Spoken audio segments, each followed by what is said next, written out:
Grave. Allez, on est en ligne. Bonjour à tous, j'espère que vous allez bien pour cette 4e conversation avec Pierre Catan. Salut Pierre. Salut, bonjour à tous. Tiens, attends, on va déjà couper cool ça. d'être là. Tu vois, c'est les fails du... C'est cool de t'avoir Pierre. Mais ça fait merci beaucoup, des Romain. années qu'on se croise. Mm. On a un peu travaillé ensemble pour Mediapart, j'ai fait quelques photos. Ouais. Et du coup, je voulais vraiment t'inviter. En gros, l'objectif de cette émission, c'est de comprendre un petit peu où vont les médias. Ouh, et nous avons qu'une heure. L'objectif, c'est vraiment de se dire... En fait, l'idée est de se dire, bon, on connaît des médias existants, type la radio, type la télé, type le cinéma. On essaie de réinventer des choses.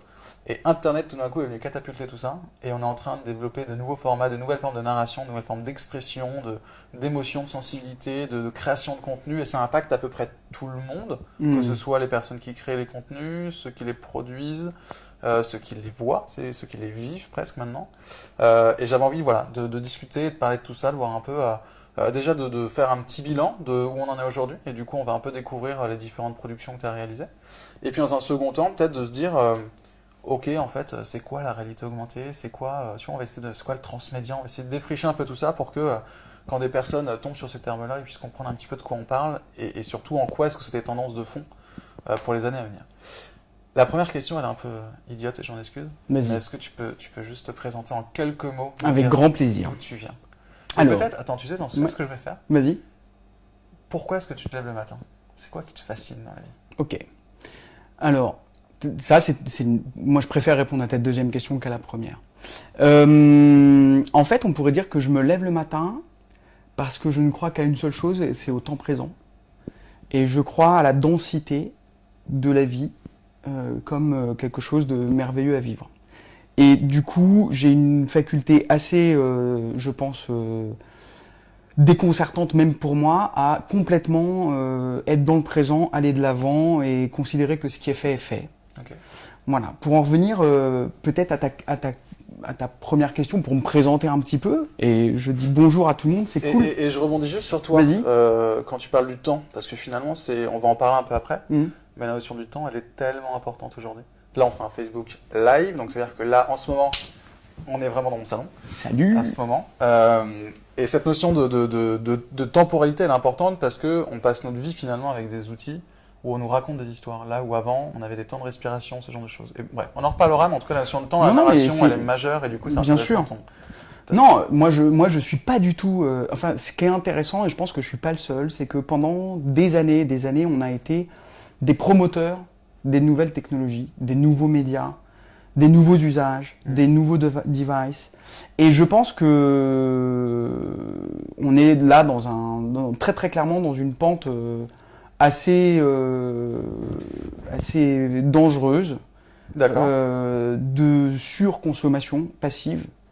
Ce qu'on appelle l'infobésité. Ouais, mais pas simplement l'infobésité, le fait aussi d'avoir le sentiment de rater des choses, le fameux FOMO, toute cette dimension qui fait que, à côté d'une information qui s'est ouverte, qui s'est démultipliée, qui fait qu'on est passé presque sans s'en rendre compte, en tout cas pour ma génération, j'ai 40 ans cette année, je suis né en 76, donc je pense que la génération d'avant, ils s'en sont bien rendus compte. La génération d'après, ils réalisent même pas le monde qu'il y avait avant eux. Ouais. Mais dans ma génération, on est vraiment la génération des passeurs. C'est-à-dire qu'on a grandi, moi j'ai jusqu'à très loin à l'université, on n'avait pas de téléphone portable, on n'avait pas Internet. Et du coup, on a vraiment grandi dans le monde d'avant, en vivant et en ayant le sentiment de tout ce qui allait changer à partir de la chute du mur, à partir de 89. On a eu quand même la compréhension d'un très très grand mouvement. Et en fait, aujourd'hui, après un âge d'or d'ouverture, de liberté, d'accès à la connaissance, de l'aventure encyclopédique marquée par Wikipédia, qui est aujourd'hui une ressource, mais incomparable avec aucune autre source précédente, et le fait qu'on soit plus de 3 milliards d'êtres humains à accéder. Ouais, et puis ce qui est intéressant sur Wikipédia, c'est que finalement, il y a même dans la réalité du média, il y a eu une prise de conscience qui était extrêmement longue. On avait des réflexions type, oui, mais Wikipédia, finalement, non, on dit tout et n'importe quoi. Alors, il y a eu la création dans un premier temps, puis la prise de conscience de l'importance du mouvement, qui sont deux temps assez différents. Alors, j'aimerais juste revenir aux fondamentaux. Ouais, vas-y. C'est que, en fait, dans les années 60 et 70, il y a deux mouvements un peu côte à côte. Il y en a un qu'on connaît, qu'on identifie très facilement, qui sont d'abord 68, les années 68, les beatniks, le mouvement de libération des mœurs et d'éclatage de toutes les formes d'autorité, le père, le prêtre, le patron. Et à côté de ce mouvement de libération et de liberté totale, il y a un autre mouvement qui naît à l'université au MIT au début des années 70 et qui est où là les acteurs sont beaucoup moins identifiés et pourtant c'est eux qui inventent le monde dans lequel on vit aujourd'hui.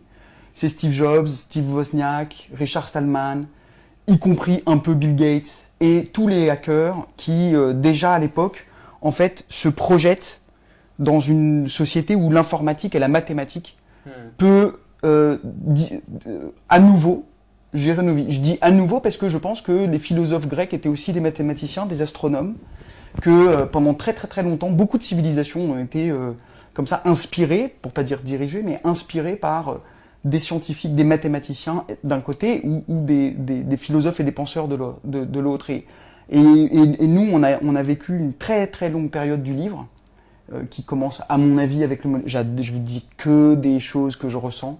Ouais, vas-y. C'est pas forcément des choses vraies, je compte bien sûr sur les gens qui nous écoutent pour fact-checker et commenter en disant là où je me trompe, mais je pense qu'à partir du moment où on arrive dans l'ère du monothéisme et du livre, en fait, on a la capacité, grâce au livre... Je te suis. Ouais. C'est ton micro qui sature. Vas-y. Ah, mon micro s'étiole. Tu veux que je mime? Ouais, vas-y. Ok. On a, grosso modo, à partir du livre, on a la possibilité, finalement, de donner une trace, en fait, à nos pensées, de léguer, d'être dans un truc patrimonial, de laisser pour plus tard nos savoirs, et donc de survivre à nos connaissances. Bref, tout ça pour dire qu'à partir du moment où les développeurs, les informaticiens, conçoivent le système du World Wide Web, je vais très vite pour pas être rébarbatif, et il y a des bouquins merveilleux là-dessus. Peut-être qu'on pourra les mettre ensuite en bibliographie. En commentaire. Mais l'idée, c'est que, en fait, eux, ils inventent un système d'échange d'informations inspiré des neurones, qui fait qu'aujourd'hui, on vit dans l'époque d'Internet. C'est intéressant que tu sois obligé de remonter aussi loin pour comprendre finalement les transformations d'aujourd'hui. Ça prouve bien que finalement, on n'est pas sur... tu sais, souvent quand on parle des médias, des nouvelles narrations ou ce genre de choses, on dit souvent que c'est maintenant que ça se passe. Bah, finalement, pas tant que ça. Finalement, en fait, voilà, on est très vite chronocentré. C'est-à-dire qu'on pense que notre temps est le temps absolu. En fait, pas du tout. On vit, de ce point de vue-là, moi, je vois le temps non pas comme une ligne, avec présent, passé, futur, mais plutôt comme une ellipse sinusoïdale avec des cycles. Mais les choses se répètent pas forcément, mais en fait, elles sont quand même cycliques. Et là, on est dans un cycle où les mathématiciens ont repris le pouvoir. On est dans un cycle où, je sais pas, enfin, pour tous ceux qui suivent Silicon Valley, qui est une super série de HBO, voir la manière dont est gouvernée une société, une start-up par un ingénieur, je trouve que dans Silicon Valley, c'est hyper bien fait de montrer à quel point il n'y a que des ingénieurs pour lancer Google, par exemple, les Google Glass. Les Google Glass, c'est un prototype qui marche moyennement, qui est lancé à l'époque et qui est payant, où on demande aux gens de l'améliorer. Mais c'est comme si on avait sorti un prototype de voiture avec des roues carrées, et qu'on avait dit aux gens, un jour ça marchera, mais allez-y, on pense que le problème c'est les roues, mais allez-y. Mais ce que je trouve hyper intéressant, c'est que finalement, ça marche pas. Tu mets en avant la place des développeurs, des gens techniques, alors que finalement on continue à dire que c'est le journaliste qui a la vision presque politique aujourd'hui de l'information. Non, moi je vois. Et finalement, les développeurs aujourd'hui ont leur place totale sur la responsabilité qu'ils ont dans leur développement, d'avoir une structuration politique et donc informationnelle de ce qu'on vit. Bien sûr. Le Dominique Cardon, qui est chercheur et qui est très très très inspirant, dit toujours que en fait l'algorithme il fonctionne, mais il y a quelqu'un qui le fait et il faut le surveiller, il faut le connaître. Aujourd'hui, on n'est toujours pas dans une société, je ne comprends pas pourquoi ce gouvernement dans cette mandature ne l'a pas fait, mais on n'a toujours pas réformé l'école pour que on puisse apprendre à tous les citoyens à lire, écrire, compter, coder. C'est une réforme mais fondamentale, c'est une prise de pouvoir sur nos propres destins. Et du coup, la grande question pour moi, c'est les développeurs pour moi sont totalement des penseurs. La baseline de WordPress, qui est la principale plateforme libre, c'était à l'époque, je ne sais pas si c'est encore aujourd'hui, Code is Poetry. Le code, c'est de la poésie, et c'est vraiment ça. C'est-à-dire que on peut, à travers l'écriture du code, déterminer et définir des expériences. Alors, du coup, on a bien compris le contexte. En quoi est-ce que toi, en tant que producteur, puisque tu as lancé ta société de production qui s'appelle Small Bang, on va voir après plusieurs des productions que tu as faites, on les a prévues. Qu'est-ce qui fait aujourd'hui que cela impacte? En quoi est-ce que ce contexte impacte ton travail de producteur aujourd'hui? Bah, en fait, Parce que finalement, on pourrait croire que les sociétés de production n'ont finalement pas changé. Elles prennent des caméras, des appareils, des photos, des textes et produisent du contenu. Mais finalement, en quoi ce contexte change fondamentalement la façon de faire ton travail, donc de penser le contenu et donc finalement d'informer? Alors, moi, j'ai eu la chance de commencer ma vie professionnelle en montant des journaux avec des amis, notamment TOC, qui était un magazine mensuel. Je salue toute l'équipe de TOC 2003-2007. C'était vraiment une grande aventure collective.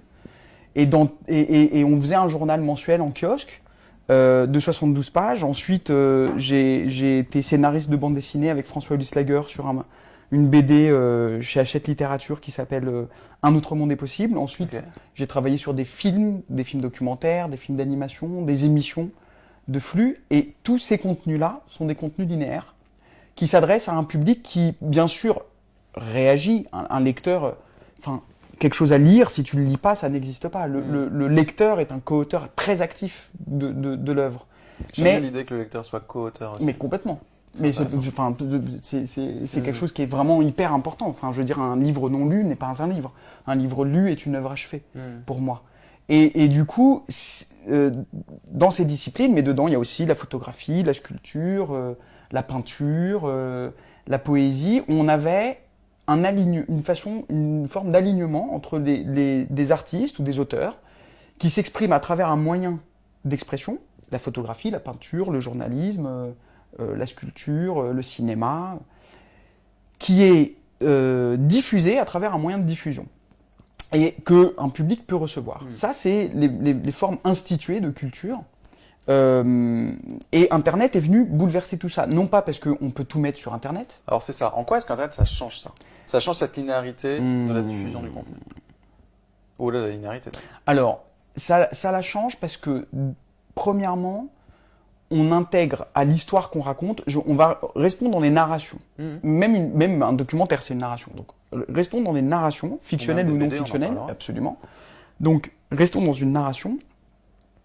Jusqu'à très récemment, la chose qui comptait le plus, et pour beaucoup d'œuvres, c'est ce qui compte encore aujourd'hui le plus, et c'est très bien, et elles resteront, et elles sont hyper importantes, c'était l'histoire qu'on racontait. Et l'obsession, c'est qu'on est des raconteurs d'histoire, des narrateurs, etc. Or, avec l'irruption du code, et disons que dans tout le paysage culturel, c'est de loin les gens du jeu vidéo qui sont les maîtres absolus de la maîtrise de ces narrations interactives. En plus de l'histoire qu'on raconte, il y a l'expérience qu'on veut faire vivre à l'utilisateur. Et ce soin que moi j'ai vraiment vécu quand je concevais des journaux, le soin de la réception, le souci de la réception de l'œuvre. Et pas simplement le souci de la réception de l'œuvre, le souci de la réception de l'œuvre et de la manière dont l'utilisateur peut rentrer dedans, la manière dont il va interagir avec. Et ben aujourd'hui, un concepteur, un artiste, il a la possibilité de mettre côte à côte comme colonne vertébrale essentielle de son œuvre l'histoire qu'il raconte et l'expérience qu'il veut faire vivre. C'est ça. Alors, à l'époque, quand tu disais à l'époque du bouquin, quand on lit un bouquin, on est presque co-auteur parce que finalement, on a sa propre interprétation. Là, on passe un step encore plus, je dirais, en termes d'engagement ou en termes d'interprétation du récepteur, du lecteur, parce que c'est lui-même, c'est un peu le livre dont vous êtes le héros. Exactement. Le livre dont vous êtes le héros. La narration devient plus linéaire. La narration est, dans certains cas, pas tous d'ailleurs, et donné, entre guillemets, on lui donne les clés de la narration pour que lui-même fasse son histoire, lui-même, en fonction de sa sensibilité, puisse créer sa propre histoire à lui. Et c'est en ça que ça transforme certaines choses. Exactement. Alors, d'abord, premièrement, on invente très peu de choses. On invente rarement des choses. Ce qui est sûr, c'est qu'aujourd'hui, avec Internet, pour moi, Internet rend accessible les outils de la création. Aujourd'hui, nous, on fait à Small Bang, donc, qui est le studio que j'ai fondé en 2012, on fait notre premier jeu vidéo sur console. On le fait parce que existent des plateformes qui sont des outils à disposition de tous qui permettent de faire des jeux. Ça, c'est nouveau. Ça s'appelle Unity, mais il y a aussi Unreal Tournament. Nous, on fait sur Unity. Mais ce que je veux dire, c'est qu'un outil en partage ouvert, où le code peut être discuté et amélioré par la communauté, dans une industrie comme le jeu vidéo, qui est l'industrie culturelle la plus riche au monde, c'est quelque chose de récent et ça permet à des petits acteurs de venir proposer des œuvres. Avant, chaque studio dans le jeu vidéo avait ses solutions propriétaires. Donc, la question n'était pas de savoir si tu étais bon pour faire un jeu, la question c'était de savoir si tu accédais au bon outil. C'est ça. Or, Internet amène quoi dans ça? Je prends l'industrie du jeu vidéo parce qu'elle est opulente.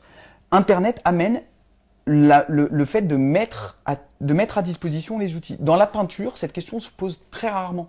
Le fait de savoir si on a une bonne peinture pour peindre se pose peu par rapport à, si tu veux, l'exigence, enfin par rapport au chemin créatif. Finalement, ce que tu es en train de dessiner, c'est qu'il y a eu dans le monde de la narration, avec le bouleversement Internet, deux phases. La première phase qui était extrêmement liée au développement technique et à une création technologique. Et aujourd'hui, on est beaucoup plus sur un niveau technique tellement fort qu'il y a des plateformes qui existent, où on n'a presque plus besoin de développeurs, où on peut directement créer dessus. Alors, la multiplication des contenus. On a besoin de développeurs, mais de toute façon, il y en a d'autres où on n'a pas besoin de développeurs. Et l'idée, c'est que cette ouverture des outils de création qui font que d'abord correspondent au fait que sur Internet, il y a plus réellement des producteurs et des diffuseurs et du public. Oui. Tout le monde peut produire, émettre, diffuser.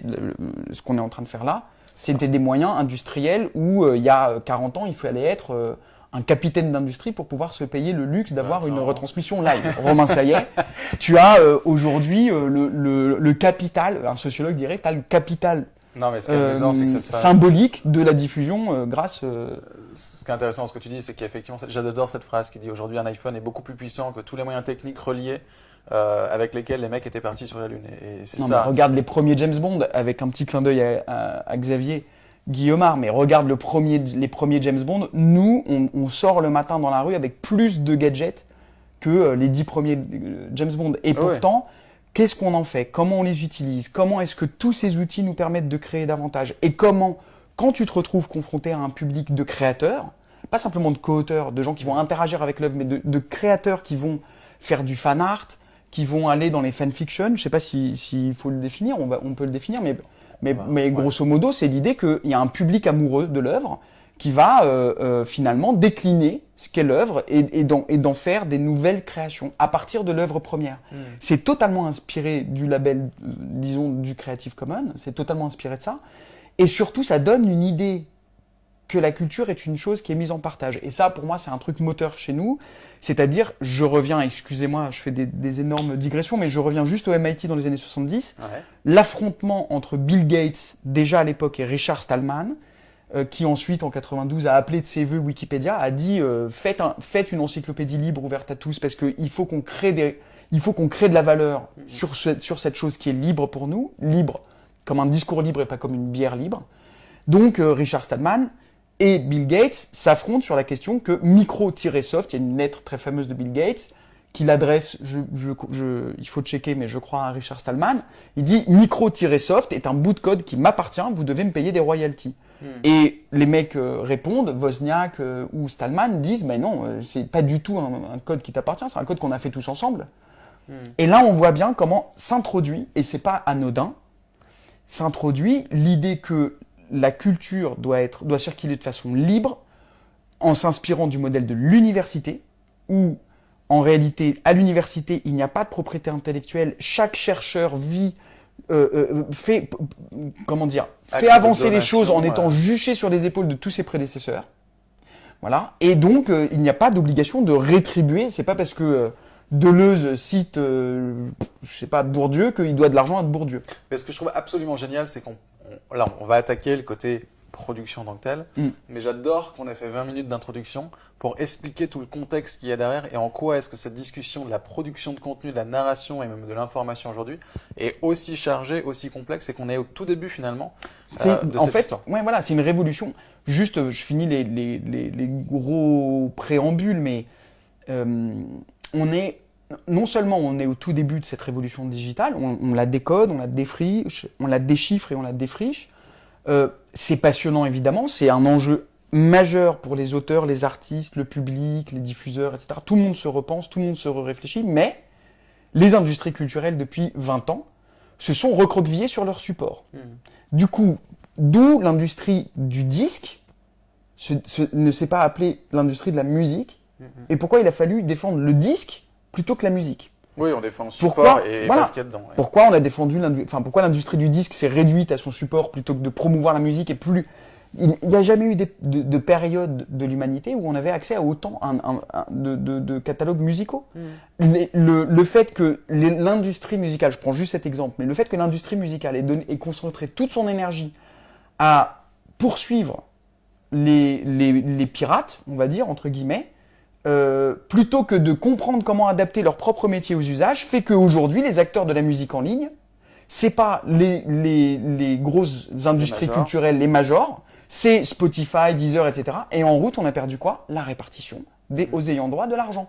Donc moi, quand je paye à Spotify 10 € par mois, en fait, mes euros devraient être répartis sur des systèmes qui ont été consolidés pendant des dizaines d'années par l'industrie du disque. Spotify s'en fout. Et la répartition de l'argent sur les artistes qui vient de l'utilisateur est mal faite, mal pensée, complètement... et ça, c'est une lourde responsabilité. Une lourde responsabilité des industries culturelles.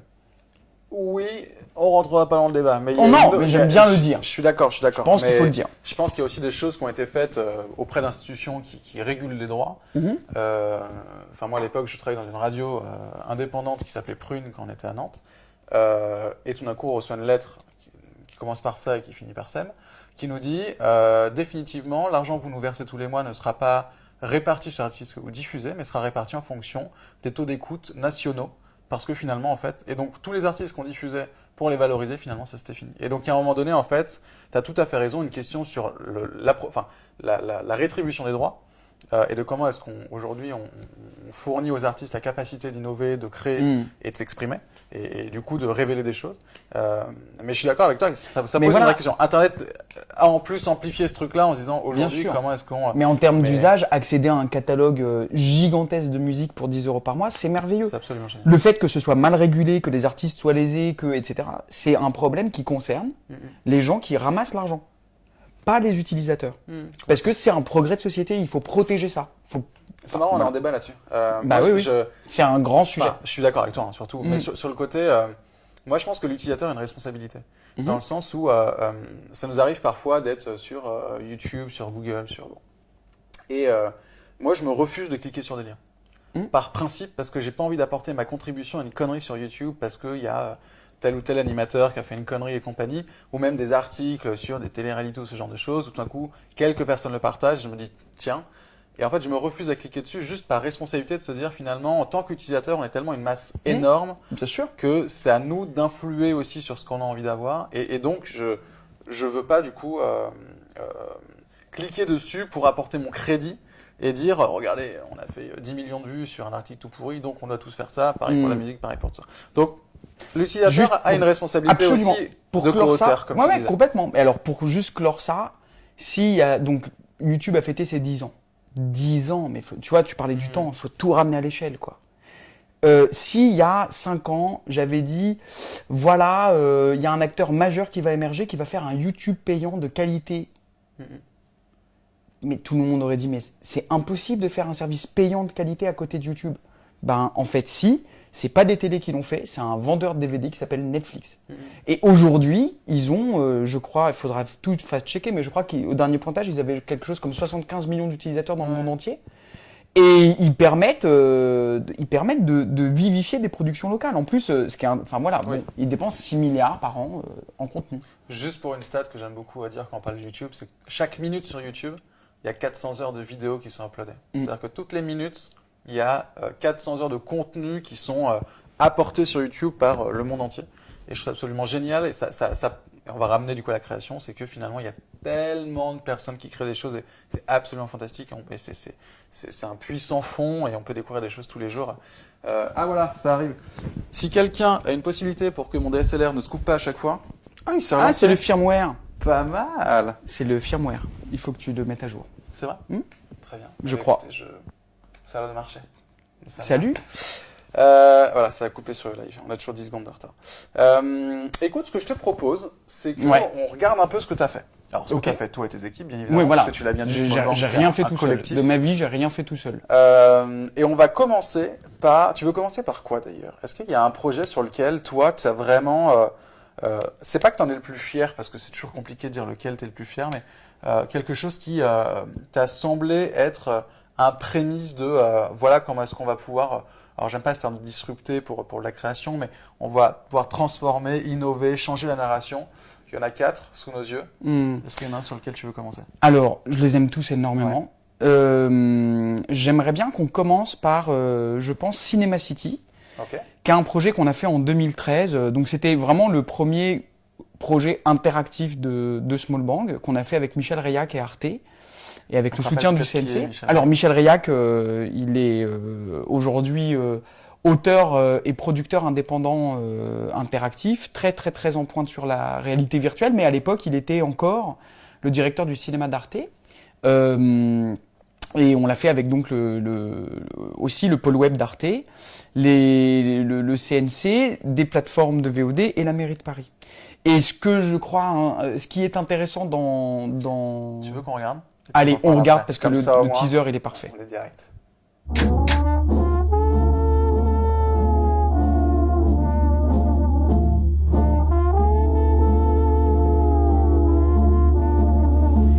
Cinema City géolocalise dans Paris des extraits de films à l'endroit même où ils ont été tournés.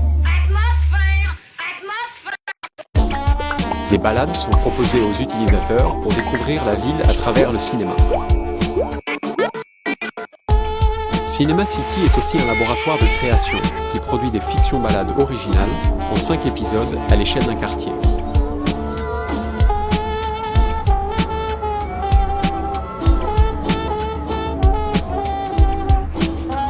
Pour aller d'un épisode à l'autre, les utilisateurs sont invités à se déplacer à pied.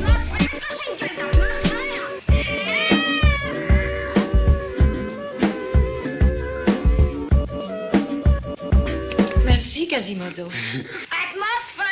Vous pouvez aussi exprimer votre talent en nous envoyant votre version suédée d'un film tourné à Paris. C'est un remake à votre sauce, avec les moyens du bord.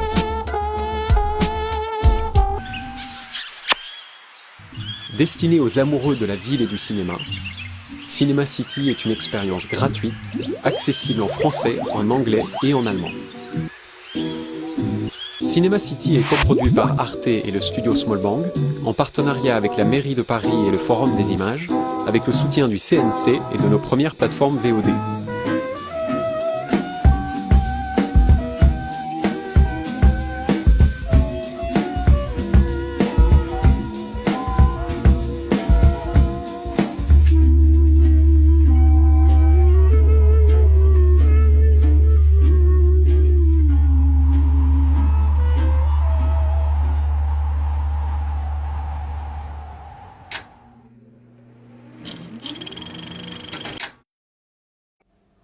Bon.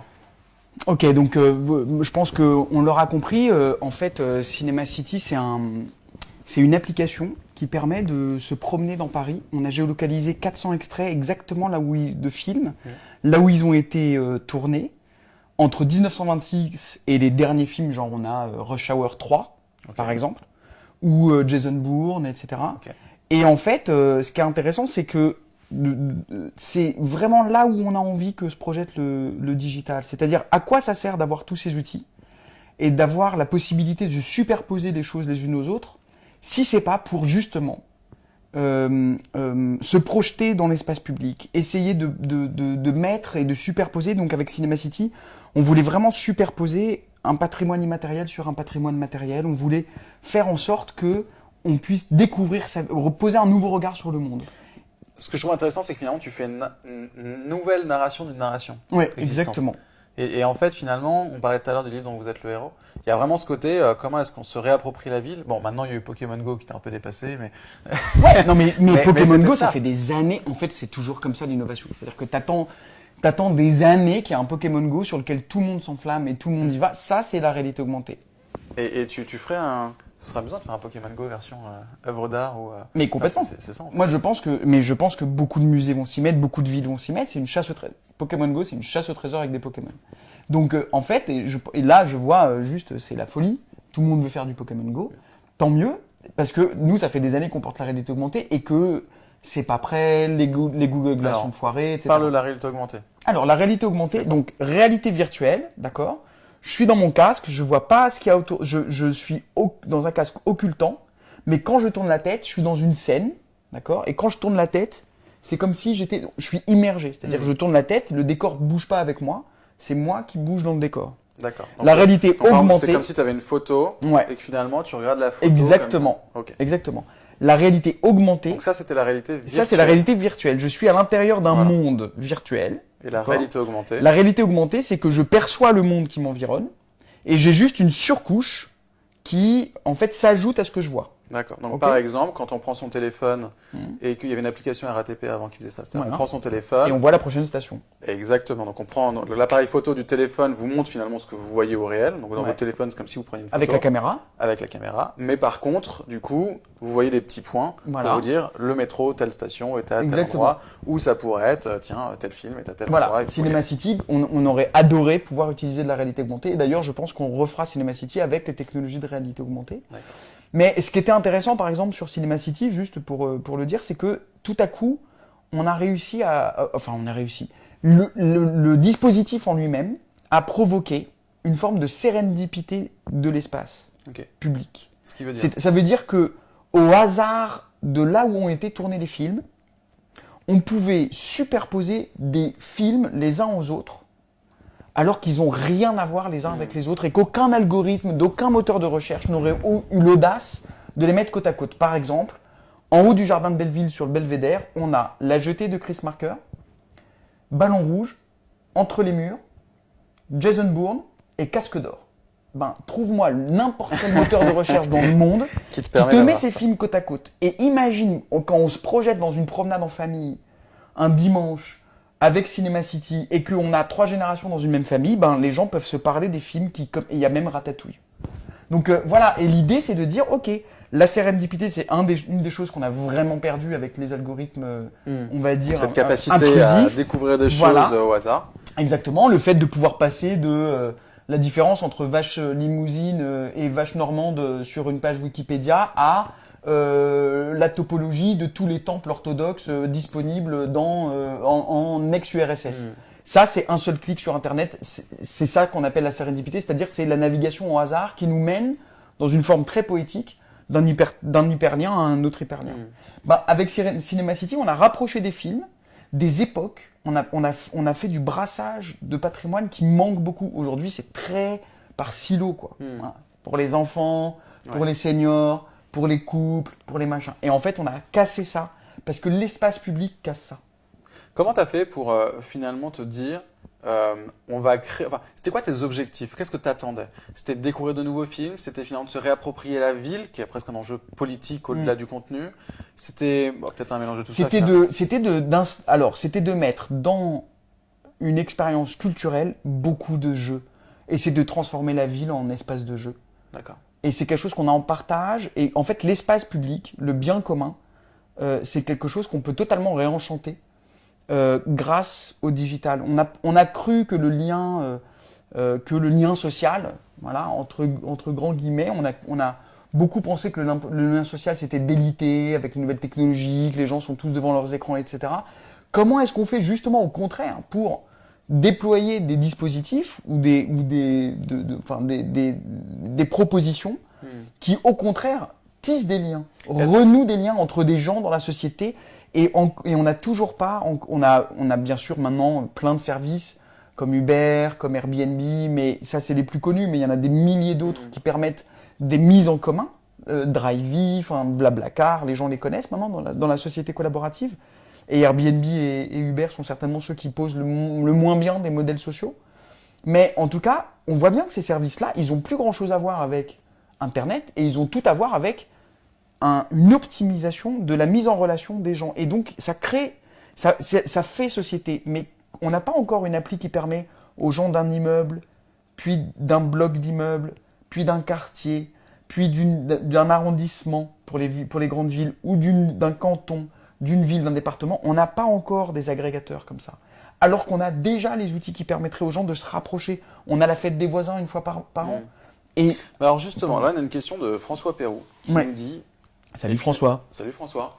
Et François nous dit finalement, c'est une question qui revient souvent, on va essayer d'y apporter une réponse, mais est-ce que c'est pas dangereux en fait? Est-ce que c'est pas dangereux tous ces écrans? Et tu parles de la fête des voisins, et finalement c'est une fête qui n'a pas d'écran. Mais comment est-ce qu'on réinvente ce monde, peut-être sans écran? Et du coup, j'ouvre une parenthèse sur finalement, est-ce que la narration aujourd'hui a besoin d'écran? Alors, moi je suis vraiment... J'ai commencé une phrase tout à l'heure, merci pour cette question, elle est fondamentale. J'ai commencé une phrase tout à l'heure, je ne l'ai jamais finie. En fait, au tout début, c'était génial, on était tous promoteurs de ces nouveaux usages, de ces nouvelles technologies. On voulait dire aux gens, mais regardez, ça change tout. Et c'est vrai qu'on ne travaille plus de la même manière, on collabore plus de la même manière, on s'entraide davantage, on est davantage dans des modes de collaboration, moins dans des modes de compétition. Nous, c'est plus facile, on est un petit studio, mais... Il y a une manière de ne pas organiser la rivalité dans un collectif. Il y a une manière de ne pas organiser des formes de jalousie, des formes d'envie, parce qu'en fait, on peut vraiment déployer des outils très horizontalisés. Mais à côté de ça, on est exposé de plus en plus à des messages qui sont de toute façon trop nombreux. Et moi, j'ai vraiment besoin de plus en plus d'être sans écran, de me déconnecter. Je trouve qu'on passe trop de temps devant les écrans. Je veux pas qu'on fasse des projets où on expose les gens de plus en plus aux écrans. Et c'est pas exactement ça qui m'intéresse. Ce qui m'intéresse, c'est le digital comme un outil pour faire société. Jérémy Rifkin, dans la 3e révolution industrielle, qui est un bouquin hyper intéressant. Qui doit être par là. Voilà, qui doit être dans ta bibliothèque, j'imagine. Ouais. Il dit que la 3e révolution industrielle n'a pas encore eu lieu parce que les nouvelles technologies, parce qu'en fait une révolution industrielle, lui il fait, il fait l'anatomie d'une révolution industrielle et il dit voilà, une révolution industrielle c'est quand des nouveaux moyens de communication émergent en même temps que des nouvelles sources d'énergie. La 3e révolution industrielle qui arrive, c'est quand les nouvelles technologies, ce dont on parle, le digital, d'accord, seront au service des énergies renouvelables. Et jusqu'à présent, elles ne sont au service que d'une seule chose, c'est des énergies fossiles. Donc nous, je dis nous à Small Bang, en termes de collectif, je pense que c'est un de nos caps, une des choses qui nous passionne le plus. Moi, c'est vraiment ce qui me motive le plus, c'est de comprendre comment on peut réfléchir, pas en 2 jours, pas en 10 jours, pas en 1 an, mais comment on peut réfléchir à des dispositifs qui mettent ensemble ce que nous apportent les nouvelles technologies, avec la nécessité de faire la transition écologique, d'arrêter les énergies fossiles et de totalement changer nos moyens, nos modes de production, nos modes de consommation et notre manière de vivre ensemble. Et du coup, voilà, par exemple, pour répondre à François, nous, on a fondé avec des amis, des anciens d'OVNI, du Nouma, de Silicon Radio, Silicon Sentier. Il y a 4 ans, on a fondé l'Open Bidouille Camp, qui sont des fêtes à la bidouille, des foires à la bidouille où les gens vont partager leur savoir-faire, qui sont très inspirés de ce que sont aujourd'hui des Fab Labs, sauf qu'on en fait une fête de quartier. Tu veux qu'on regarde? J'ai pris un clip. Ah, bien sûr, regardons un peu l'Open Bidouille Camp. J'ai pris un petit clip. Alors, c'est vieux, et ce qui est très drôle, c'est les premières images, tu vas voir.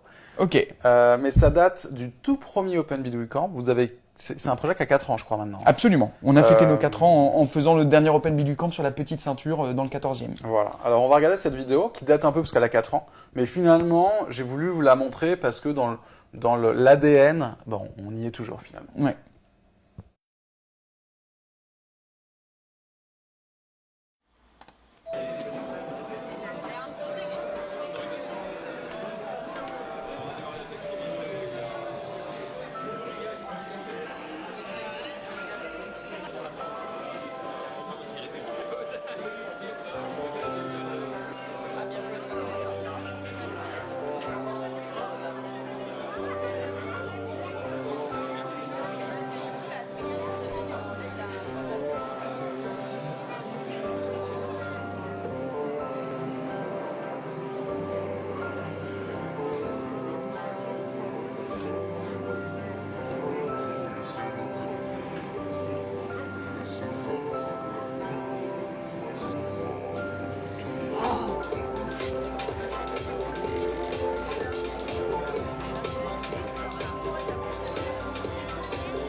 Amour, si tu veux.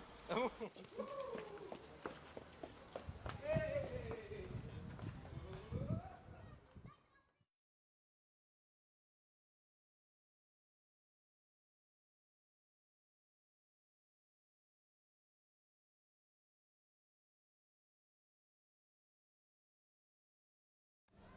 Ouais, merci. Merci Romain, ça fait très drôle de voir plaisir. ça, hein. C'est hyper émouvant, c'était à Saint-Ouen, à main d'œuvre. Et effectivement, en fait, on avait envie d'abord de s'inscrire dans le mouvement des makers, qui est une révolution hyper importante. Celle de la micro-industrialisation, celle des Fab Labs, toujours inventée au MIT, qui nous vient donc de l'université. C'était Et- quoi le concept? Le concept, c'est de dire que, en fait, alors, il y a un livre vraiment hyper bien de Chris Anderson sur ça, qui s'appelle La Révolution des makers, que j'invite tout le monde à lire, qui raconte précisément l'histoire. Il commence le bouquin en racontant l'histoire de son grand-père, qui a inventé l'arrosage automatique, en étant un ingénieur salarié dans une grande firme. Chris Il a Anderson, eu- on rappelle peut-être. Chris Anderson, pardon, voilà. Alors, je sais pas s'il a créé ou il a dirigé Wired. Il était rédacteur en chef de Wired pendant très longtemps. C'est Kevin Kelly qui l'a. Et puis ensuite, aujourd'hui, il s'occupe des conférences TED. Non, c'est pas le même. Ils sont c'est homonymes, je te jure. Non. Mais bien sûr, le Chris Non. Anderson de TED et le Chris en Anderson train de de briser. Wired sont pas les mêmes personnes. Le Chris Non. Anderson de Wired aujourd'hui il fait du drone. Le Chris Anderson de On TED, m'a menti depuis le début. je suis désolé, On ils m'a sont menti, juste on m'a homonymes. menti. Et C'est en vrai fait, presque tous les Chris Anderson sont géniaux. Mais oui, effectivement, c'est pas le même. Ok. Moi aussi, hein, Eh ben, je me suis fait avoir. Romain. Je suis un peu honteux. Non, mais moi aussi, je me suis fait avoir. Donc, c'est pas les mêmes J'ai une personnes. petite goutte de sueur. Non mais je comprends. Et en fait, donc Chris Anderson, Donc, il quelqu'un était de génial. rédacteur en chef de Wired. Wired. Aujourd'hui, il s'occupe de drones. Et en fait, il raconte comment son grand-père, qui a inventé l'arrosage automatique en étant ingénieur salarié d'une société dans laquelle il a eu quelques royalties dans sa vie, en fait, aujourd'hui, avec un Fab Lab, il aurait pu l'inventer tout seul, l'industrialiser tout seul avec les moyens du crowdfunding et le distribuer lui-même. Et en fait, il prend cette analogie pour montrer comment, avant, les choses appartenaient aux possédants. Et comment aujourd'hui la révolution des makers permet au contraire à chacun de pouvoir, c'est pas entreprendre son projet, c'est fabriquer un prototype fonctionnel avec très peu de machines. Et donc le C'est MIT a finalement- ouais. défini que donc ça vient de l'unité des bits et atomes du MIT qui est juste un truc génial et qui dit bien son nom. C'est les bits and atoms, ça veut dire évidemment que tout ce qui est informatique se traduit dans le réel. Et ce qu'on fait à travers l'Open Camp, qui sont ces fêtes, donc on a fait un label, là l'hommage il est plutôt à TED et TEDx, on a fait un OBCX, et aujourd'hui, nous, sur la région parisienne, le gang des fondateurs, on en a fait 4, on a fait notre 4e là, en 4 ans, Ouais. mais dans toute la France, il y en a eu plus de 40, parce que les gens, en fait, adhèrent à une charte, voilà. Et en adhérant à cette charte, c'est un peu comme TED et TEDx, c'est-à-dire que pour peu que l'événement soit organisé par, on va dire, plusieurs associations, organismes, Là, on qui les soient voit, hein, gratuits. Toutes les villes où vous êtes. Voilà, exactement. Et en fait, c'est une pollinisation d'un format. Et voilà, ça c'est exactement la manière dont moi je trouve qu'il faut déployer des projets, c'est-à-dire que un projet prend de l'ampleur quand d'autres personnes s'en emparent, dupliquent, répliquent. On voit ici donc c'est Logi, hein, le directeur artistique légendaire et iconique d'OVNI qui nous avait fait la gentillesse de faire la charte graphique de l'Open Camp. Ce qui est intéressant, c'est Et que tout le monde peut en fait décliner et récupérer. Ah Pardon ouais. Romain. Là, on voit l'évolution. 2014, vous avez énormément de dates. 2013, 2012. Voilà. Et on voit qu'au fur et à mesure, alors là, on l'a fait Ça à l'envers prend vie. du coup, mais ça prend vie. Ça Exactement. prend vie. Et ce qui prend vie, c'est une société qui est déjà mobilisée. Ça raconte trop ce que c'est la société française aujourd'hui pour moi. C'est que en fait, on est gouverné par les années 80 et on a une société qui bouillonne, mais pas qui bouillonne d'idées. Moi, je On est sens plus pas. dans l'idée. On n'est plus dans l'idée. On est dans une société agissante qui bouillonne de vie. Et les gens se saisissent des problèmes et s'organisent. J'ai partagé il y a quelques jours un article formidable qui raconte comment une petite commune de Dordogne, qui venait de fermer son dernier bistrot parce que la dernière école était fermée, donc le maire, en 10 ans, un ancien concessionnaire automobile, ça dit beaucoup, j'adore ce détail, un ancien concessionnaire automobile, vous pouvez aller sur ma page Facebook, je l'ai publié cette semaine, a commencé par ouvrir 10 sentiers de randonnée. Ensuite, il a développé un jardin partagé bio, qui est un potager bio. Il a ouvert une épicerie bio en locavora, c'est-à-dire le locavora, c'est qu'il n'y a que les producteurs de la région qui vendaient là. Donc, Ensuite, circuit court. Il a ouvert une école Montessori. Ok. Donc une éducation alternative. Et aujourd'hui, il n'y a pratiquement plus de maisons à vendre dans cette commune parce que tout le monde veut aller vivre là. Pourquoi ? Parce que lui, il a dessiné exactement le style de cadre de vie auquel on aspire tous, c'est-à-dire qu'on est tous conscients qu'on ne peut pas continuer à vivre comme on vit. On est tous conscients que la décroissance, la sobriété heureuse, la société collaborative, c'est pas une punition, mais qu'on peut le voir de façon hyper positive. La COP et toutes les choses qui ont la COP 21, moi je trouve, a été un moment important pour montrer les solutions. Oui, puis c'est intéressant avec tous les projets qu'il y a eu autour, voilà, effectivement. Tous les projets qui se sont agrégés autour, Alternatiba, etc. Place to be, POC 21. C'était des projets qui ont aussi montré comment, en fait, les solutions existent à l'échelle micro, qu'on pourrait les étendre à l'échelle macro. Ce qui bloque, c'est l'échelon politique à un certain niveau. C'est-à-dire que moi je crois beaucoup dans les communes, je crois beaucoup dans la capacité des citoyens à s'organiser à une échelle très locale. Je pense que c'est n'importe quoi au niveau institutionnel, parce que en réalité, des réformes à coût zéro simples à faire, on pourrait en engager plein, et on les engage pas. Et en fait, voilà, ce que je voulais dire avec les Open Middle Camp, c'est que on a juste, à la tienne, c'est de la bière artisanale biologique. Et j'avais promis de boire en te parlant à Xavier et Benjamin ce matin.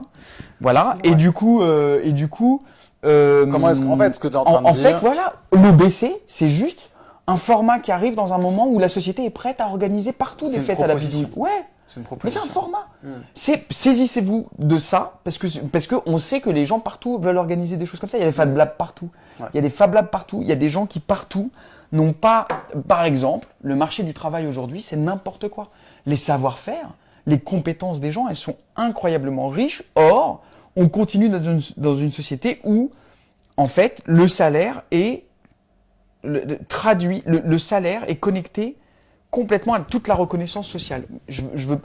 C'est lié au revenu minimum d'existence, au revenu donc minimum d'existence, qui dit grosso modo, le gros postulat, il faut lire André Gortz là-dessus, qui est merveilleux.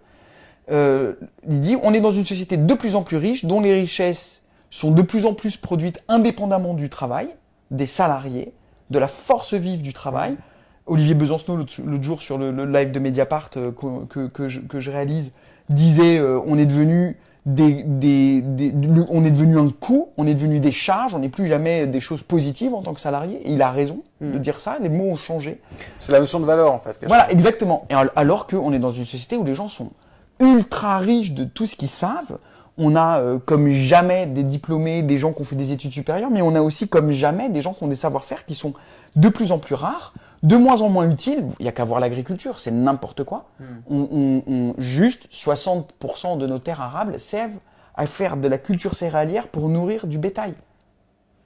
Juste, on importe 70% de nos fruits et légumes, c'est pas normal. Ce qui est génial en fait avec l'Open Midweek Camp, c'est finalement c'est une proposition pour au-delà de simplement faire des propositions sur comment est-ce qu'on doit vivre aujourd'hui, c'est simplement une proposition pour dire, nous, on fait des thèses de notre côté, on fait des choses, on n'est plus dans le dire, on est dans le faire. Ça. Exactement. On n'est plus dans l'ère du politique, exactement. on est dans l'ère du faire. Exactement. Et je pense que pour moi, le vivre ensemble, il est mort à coup de Kalachnikov, d'abord le 7 janvier, puis le 13 novembre de l'année dernière. Et je pense qu'on a tous souffert immensément ces événements. Je pense que Nuit debout est exactement le mouvement né du 11 janvier. Pour moi, j'ai vu le 11 janvier une foule silencieuse, hostile au slogan, qui voulait être récupérée par personne et qui est là. On a dit plein de choses sur cette manifestation. C'est la manifestation la plus incroyable à laquelle j'ai participé de ma vie. J'en ai fait plein. J'ai été à Nuit debout. J'ai vu que c'est exactement la même ambiance. Ouais. Voilà. C'est l'envie de se retrouver et de créer des choses. Ouais.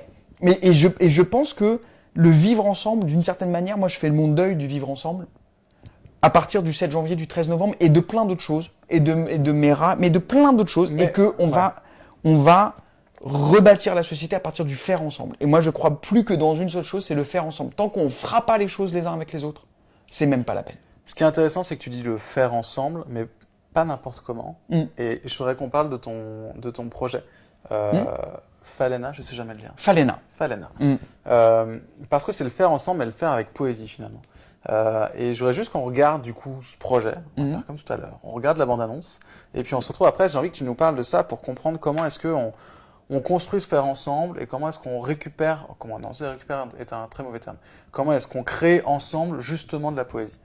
Et donc on regarde ça en fait.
Alors Phalena, c'est beau, Phalena. mais Déjà, ouais. le nom est beau, le projet est beau.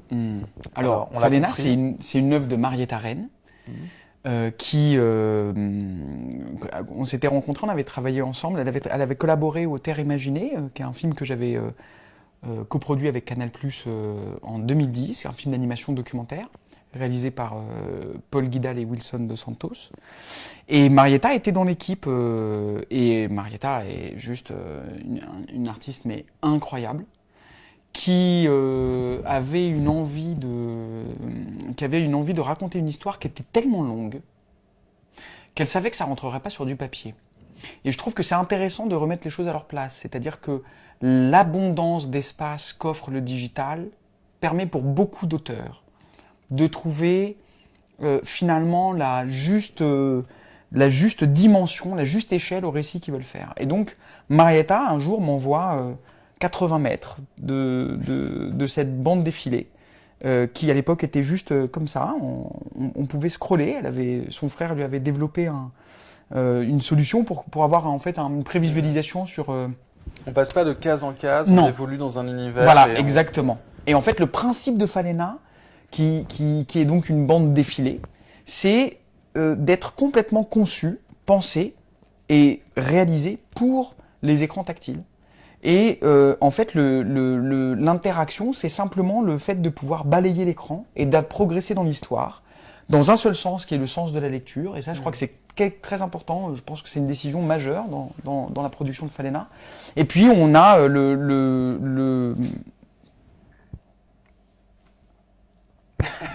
Ça et fait puis, peur, hein. ouais, c'est un peu effrayant. On a l'impression qu'il va y avoir des bandes annonces. C'est tout à ça. coup. Non, Et puis, donc, je disais, en fait, dans Phalena, on progresse comme ça dans l'histoire, et puis on a ajouté les effets de profondeur, de parallaxe, à certains instants qui sont très, très précis dans l'histoire, et la bande-son merveilleuse de Côme Jalibert qui accompagne l'ensemble de la narration, qui dure 1h30, il faut bien le dire. qu'on a fait avec les nouvelles écritures de France Télévisions et avec le soutien du CNC. Et c'est Christophe Da Silva qui a développé le code natif de Falena qui fonctionne sur Android, sur Apple, aussi bien sur tablette, phablette et smartphone. Qu'est-ce que ça change? Qu'est-ce que ça apporte en plus cette liberté tout d'un coup et puis même que tu sais, on disait tout à l'heure que la personne qui le reçoit est un co-auteur. Ouais. En quoi est-ce que ce co-auteur, au fond, qu'est-ce que tu voulais créer comme émotion Là, très clairement, dans Falena, il n'y a pas de case. C'est une bande dessinée où d'une seule et immense bande, d'accord. Et en fait, là où s'arrête l'utilisateur, il détermine un cadre. Donc déjà, en fonction de là où tu t'arrêtes, tu peux recadrer là où tu veux ton cadre. Ensuite, Marietta, elle s'est inspirée d'une tradition millénaire de récits en bande. La colonne de Trajan, il y a une immense tradition dans la culture japonaise. On pense il y a plein, les tapisseries de Bayeux. C'est finalement une narration qui emprunte au classicisme et qui en même temps innove totalement parce que elle prend Enfin, moi, je crois que ce qui est intéressant dans Falena, à part l'histoire, et c'est d'abord en tout premier une vraie histoire qui raconte l'histoire d'Audrey qui mélange pour ce personnage, c'est un mélange entre les sciences cognitives et la mythologie. Et en fait, c'est toute une évolution personnelle et un rapport en fait à la maladie. Et c'est une très belle histoire. Et en fait, je crois qu'avec Falena, on a une expérience sensible de ce que peut être un roman graphique ou une bande dessinée avec ces nouveaux outils. Et plutôt que de dupliquer ce qu'est une page avec des bulles, avec des cases, et de l'envoyer sur ces nouveaux écrans, en fait, on a une vraie expérience de ce que ces nouveaux supports en fait permettent, simplement en termes de narration et en termes d'usage. Et aujourd'hui, on est d'ailleurs jusqu'au 4 et 5 octobre finaliste, parmi les 20 finalistes du Future of Storytelling, qui est un super festival qu'a lieu à New York. On peut encore voter jusqu'au 5 octobre, donc n'hésitez pas. Ça. On va où, on fait quoi? Alors, on va sur la page Facebook de Falena, ou de Small Bang, ou la mienne, Pierre Catan, et on clique, et on partage, et on clique sur le site de Future of Storytelling. Il y a 20 finalistes du monde entier, on est 2 finalistes français, il y a aussi l'expérience en réalité virtuelle qui s'appelle Notes on Blindness, d'Audio Gaming et de Agathe Film, que pour ma part je trouve absolument merveilleuse, donc je pense que c'est bien que les gens votent pour ce qu'ils préfèrent. Mais s'ils peuvent voter Falena, on est très content. Mais s'ils votent Notes on Blindness, je comprends parfaitement. En tout cas, votez sur Future of Storytelling parce que c'est un prix du public et que plus il y a de gens qui cliquent, et mieux c'est. Et quand même, 2 projets Frenchy dans ce festival ultra sélectif. Parmi les 20 finalistes, c'est quand même une grande source de fierté. On parle de narration depuis le début. Ouais. J'ai envie de passer, parce que là, du coup, on va arriver vers la fin. C'est gratuit, Falena. Vous pouvez le télécharger gratuitement. Faites-en l'expérience. N'hésitez pas. C'est gratuit. C'est du service public. Allez-y. J'ai envie qu'on regarde Andrew Stanton. Andrew, c'est quelqu'un qui travaille chez Pixar. Et donc, il a fait un TED, une conférence. Et en fait, j'ai envie de vous montrer ça parce que c'est une réflexion sur ce que c'est le storytelling finalement. Donc ça dure une petite minute et on se retrouve après et on finira là-dessus sur c'est quoi le storytelling fondamentalement et qu'est-ce que c'est de raconter une histoire, qui est peut-être l'essence même de tout ce qu'on s'est dit depuis une heure. Ok. Storytelling is joke telling.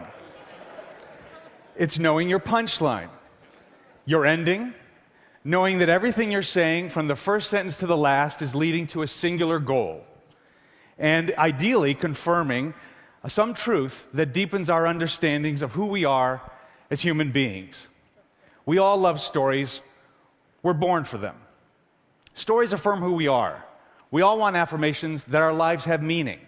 And nothing does a greater affirmation than when we connect through stories. It can cross the barriers of time, past, present, and future, and allow us to experience the similarities between ourselves and through others, real and imagined.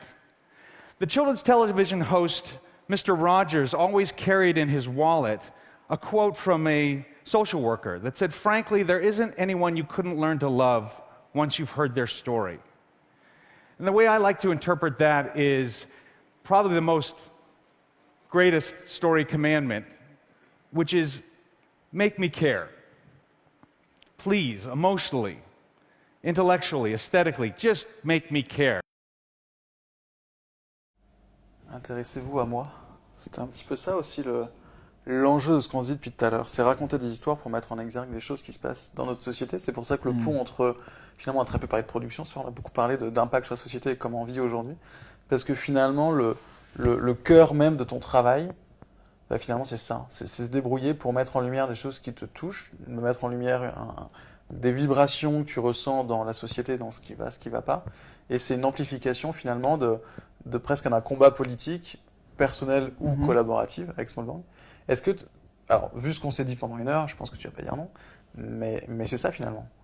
Être aujourd'hui une société de production, produire du contenu, raconter des histoires, que ce soit une société de production, un média ou ce genre de choses, et je voudrais qu'on termine là-dessus, sur la notion de responsabilité finalement d'un producteur de contenu.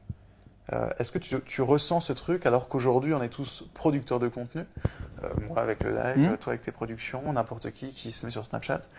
On le disait au tout départ qu'il y avait une responsabilité de la personne qui regardait. On a vu un film d'ailleurs récemment qui s'appelle Nerve où tu choisis entre c'était un player ou un watcher. La responsabilité du watcher, du mec qui va voir le truc. Mais finalement il y a aussi énormément la responsabilité du producteur de contenu.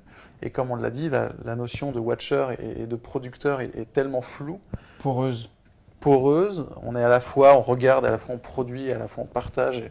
Et finalement, est-ce que tu ressens cette responsabilité ou est-ce que c'est too much et finalement, il faut aussi un peu, comme on le dit, un peu de poésie, un peu de naturel, un peu de liberté, un peu de... Comment est-ce que c'est une pression que tu ressens? Est-ce que c'est quelque chose avec laquelle tu travailles, cette responsabilité? Est-ce que c'est quelque chose sur lequel ça te permet de connecter les équipes entre elles? Waouh. Ou est-ce qu'on a bu une bière de trop? Non, on a bu une bière de trop, mais c'est cool, ça nous emmène ailleurs. En fait, moi, je pense qu'on est tous des narrateurs. Je pense qu'on passe notre vie avec une petite voix dans notre tête qui nous sert d'interprétation de ce qu'on vit. Cette petite voix dans la tête, c'est ça la narration, en fait. C'est une espèce de surcouche sur le réel. Et du coup, la responsabilité à fond, la responsabilité de se dire que... Enfin, moi, je suis plus dans la solennité ou dans la gravité que dans la responsabilité. C'est-à-dire que je me dis... je reviens à la question du temps, la toute première question que tu m'as posée, où je me dis, bah, en fait, plutôt que de faire des projets pour rien ou des trucs en plus, pourquoi faire des choses qui viennent s'ajouter à d'autres si on se dit que notre temps est compté, on peut faire un certain nombre de projets dans une vie et qu'en fait, il n'y a pas de temps à perdre et qu'il faut faire en sorte qu'elles soient d'emblée les mieux possibles. On fait souvent à ce moment des choses pour la première fois. C'est une joie de faire les choses pour la première fois. Ça peut être aussi une manie. Mais par exemple, moi j'aimerais bien à terme produire des légumes bio en permaculture. C'est drôle d'avoir le même terme de produire des contenus de légumes. Ouais. Tu vois, du coup la responsabilité du producteur, c'est aussi... Pour moi, c'est la responsabilité du producteur. Je me mets au même étage qu'un producteur de légumes, qu'un artisan, qu'un boulanger. Tu vois, et je pense que comme le boulanger, j'ai la même responsabilité. J'aimerais produire des applications bénignes, non intrusives, avec un label bio, une traçabilité, qui ne prennent pas... Donc si tu veux, oui, je pense qu'on a des responsabilités gigantesques comme consommateurs. Et le temps qu'on passe à lire des étiquettes pour s'assurer qu'on n'achète pas de l'OGM, pour s'assurer qu'on n'achète pas de la merde, pour s'assurer que le packaging est recyclable, etc. Cette responsabilité du consommateur, elle se reporte totalement sur la responsabilité du producteur. L'empreinte carbone des tournages, par exemple. Nous, on fait des tournages. Bon, ben voilà, comment on va en autolib sur nos tournages. Voilà, par exemple. Ça, c'est au lieu de louer un camion énorme. Voilà, exactement. Moi, j'ai arrêté totalement le pétrole il y a 2 ans. Je me suis mis au vélo électrique. Je voulais arrêter l'essence. Comme on arrête le tabac, comme on arrête... la viande. La viande, exactement. C'était un peu du même ordre. Et du coup, c'est pour ça que je te disais, je trouve que c'est une éthique et que ma casquette de producteur ou ma casquette de citoyen ou ma casquette de consommateur, en fait, c'est tout le temps la même. Et finalement, ça, c'est pour citoyen producteur. Ben, citoyen producteur, c'est comment on invente, comment on comprend des outils.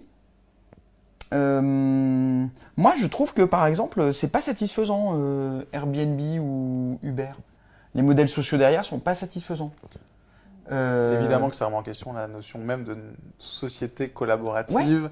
Oui, mais les gens jettent ça avec jettent le bébé, Uber, Airbnb avec l'eau du bain en disant les applications fournissent des services qui détricotent nos acquis sociaux. Mais en fait, non, c'est les mecs qui sont à la tête de ça qui pensent qu'à l'argent. Il y a 2 sociétés collaboratives finalement. Et c'est Ouais, une grande exactement. question de... Et donc, c'est pas parce que tu mets un outil qui permet à chacun qui a un espace à partager chez soi de pouvoir le monétiser et de le mettre à disposition de quelqu'un, ça va coûter moins cher que l'hôtel et du coup, tu dis ça. Ouais, mais sur Uber, c'est pas satisfaisant. C'est la notion de la responsabilité. Que ça coûte de- moins de cher la parce que valeur. les mecs sont moins bien protégés socialement. Ce serait satisfaisant si ça coûtait moins cher parce que tout simplement, il y a quelqu'un qui prend pas, il y a un intermédiaire en moins, qui croque pas. Par exemple, il faut que le locavora bio coûte moins cher que la grande distribution et l'agro-business. Oui. Enfin voilà. En tout cas, ce qui m'intéresse, c'est qu'il y a une phrase qu'on dit souvent, que je dis souvent dans les différentes fois où je fais des cours ou autres, où cette phrase un peu bénigne qui on est tous devenus des médias. Et j'étais content d'avoir cette discussion avec toi parce que juste dire on est tous devenus des médias, c'est toute l'heure de discussion qu'on vient d'avoir et toute la responsabilité qu'on a. Absolument. Et c'est pas neutre de dire qu'aujourd'hui on produit tous des contenus. Et ça pose plein de questions éthiques, de société, de responsabilité, de politique, de vivre ensemble. Et du coup, et finalement, je suis presque, j'avais pas du tout prévu ça, mais c'est très cool parce que c'est la conversation.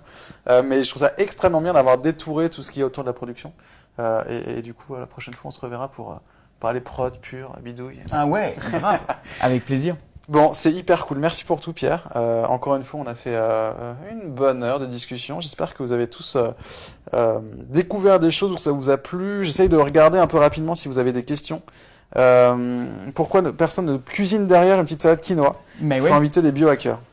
Parfait, Et bah, absolument. avec plaisir. La prochaine fois, là, on aura des personnes. C'est promis. Peut-être pas la prochaine fois, je m'engage un peu là, mais peut-être une prochaine saison, on aura des. On pourra dire tout ce qu'on veut, mais quand Pierre Cat en parle, il est très souvent la même intonation que Thierry Keller.